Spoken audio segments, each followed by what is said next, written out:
Welcome back to the second half of news across Nigeria. Poverty and illiteracy play a role in insurgency in the northeast. Before we continue with that story, let's remind you that all our top stories can be found on our website, and that's channelstv.com, and on youtube.com/channelsweb. Log on to m.channelstv.com to see us live on your mobile device. You can also download the Channels TV app for Android, iOS, and Windows phones from their respective stores.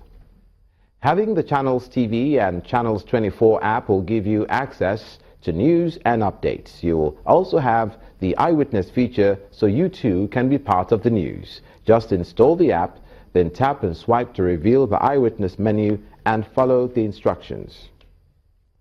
So the northeastern part of the country, on the northern parts, as well in general, abject poverty and high rate of illiteracy prevalent in the northern parts of Nigeria have been identified as responsible for insurgency in the country.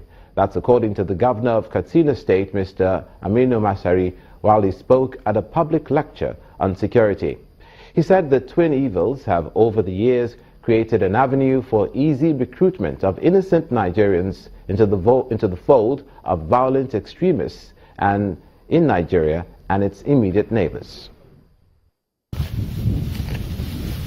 The northern region of Nigeria has been in the throes of insurrection since 2002, with the northeast states of Borno, Yobe and Adamawa worst hit.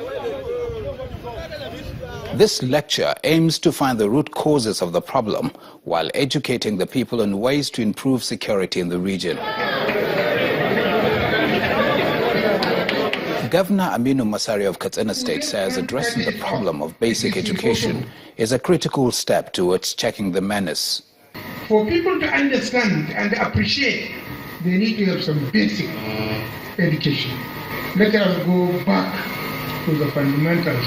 How can we address the fundamental of foundation education, primary education, secondary education? Representative of Nigeria's Chief of Army Staff, Brigadier General Clement Akpere, says that the army is set to rid the Sambisa forest of the remnants of Boko Haram insurgents. What we see lately is the rumbling of a dying group. The Nigerian army will in the next few days completely ransack everywhere in the Sambisa forest and elsewhere with the clear aim of the final destruction of the remnants of the Boko Haram terrorists. A lecturer from the Ahmadu Bello University, Dr. Abubakar Sadiq, is of the view that citizens have a major role to play. A military approach alone will not solve the problem. You have to mobilize people, Security cannot be left to the military. So people will have to come in terms of information they give, in terms of the organization they put in place in their own place. The excesses of the vigilante group would have to be sorted out, and so many other things. The Nigerian army is hopeful that the latest offensive by security operatives in the Sambisa forest will clear the area of the remnants of Boko Haram fighters. However, recent cases of suicide bombings in which many people were killed in some states of the northeast are clear signs that the war on terror is yet to be won. Meanwhile, a high-powered delegation is in Madagali, Adamawa State, sent by the president to commiserate with the victims of the recent twin bomb attacks. They'll also donate drugs and other medical consumables that are in short supply to the hospitals where the injured are being treated. Heading the delegation is the Senior Special Assistant to President Buhari on Policy Development and Analysis, Alhaji Ibrahim Bapatel.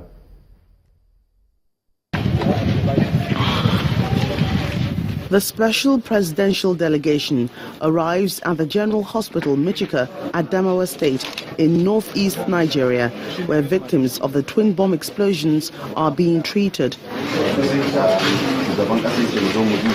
Members of the delegation, accompanied by the Adamawa State coordinator of the National Emergency Management Agency, are met by the hospital's principal medical officer, who gave them a tour of the wards where the victims lay.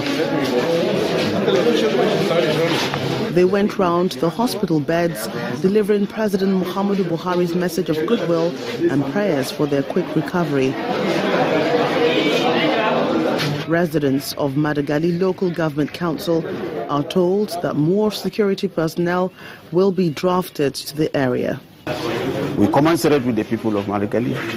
He sincerely commiserated with them, and he sent me to condole with them on the situation they find themselves. And he is going to embark on more security.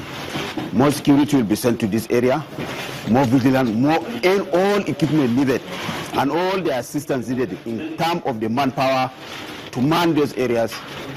I will extend the message that I have gotten, what I have seen here. I will inform the president and see the need of where these people need more assistance. Medical items were then donated to the hospital to aid the victims' recovery. And on hand to receive them was the chairman of Madagali Local Government Council. I want to extend our own gratitude to Mr. President for the prompt action taken to send delegation all the way from Abuja to commiserate with us upon what happened in Madagali local government. However, we will still solicit from Mr. President for more security and more assistance to people of Madagali local government.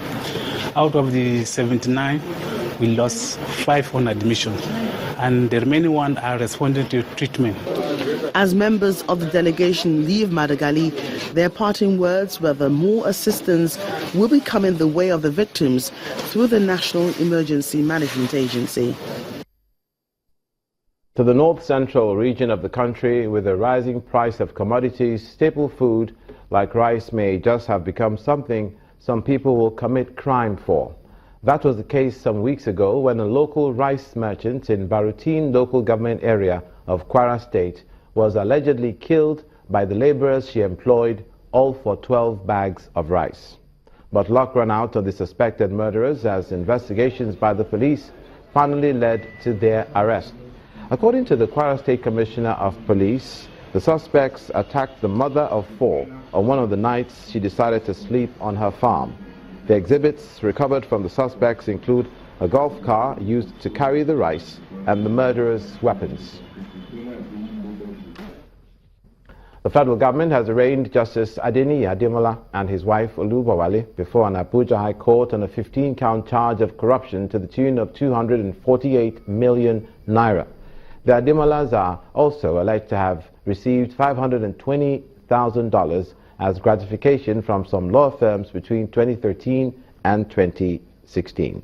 Justice Ademola is one of the 7 justices arrested on October the 8th by the Department of State Services on allegations of corruption. The federal government had earlier arraigned Justice Sylvester Ngwota, a Supreme Court judge, who was also arraigned before a federal high court in November. The government has lined up at least 4 witnesses that will testify against the Ademolas. You're watching news across Nigeria. Coming up, Channels Television in the Southwest celebrates 21 years of professional broadcasting. Stay with us.